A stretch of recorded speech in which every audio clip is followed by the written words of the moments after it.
এমন সময় জ্যাক একটি সুন্দরী মেয়েকে তার সামনে দেখতে পায়। মেয়েটি এতই সুন্দরী ছিল যে জ্যাক তার চোখ সরাতে পারছিল না। কিন্তু জ্যাক ঠিকই উপলব্ধি করতে পারছিল যে মেয়েটির মন ভীষণ খারাপ।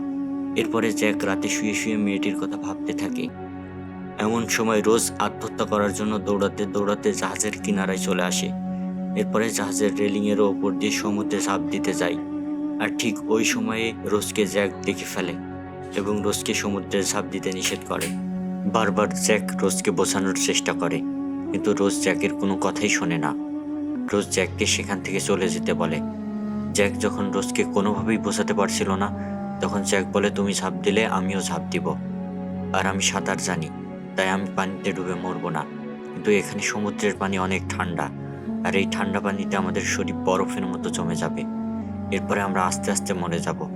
একবার ভেবে দেখেছ আমাদের মৃত্যুটা কতটা যন্ত্রণাদায়ক হবে?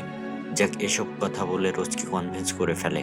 এরপরে জ্যাক তার হাত বাড়িয়ে দিলে রোজও তার হাত বাড়িয়ে দেয়। এরপর রোজ রেলিংয়ের ভেতরের অংশে আসার চেষ্টা করে, আর ঠিক তখনই পা পিছলিয়ে পড়ে যায়। কিন্তু জ্যাক এই সময় কোনো মতে তার হাতটা ধরে ফেলে। জ্যাক যখন রোজের হাত ধরে উপরে তুলে নিয়ে আসে, ঠিক তখনই তারা দুজনই ফ্লোরের উপরে পড়ে যায়। আর এই পড়ে যাওয়ার সময় জ্যাক রোজের উপরে ছিল। আর ঠিক ওই সময় জাহাজের গার্ডরা তাদেরকে দেখে ফেলে। তারা দেখতে পায়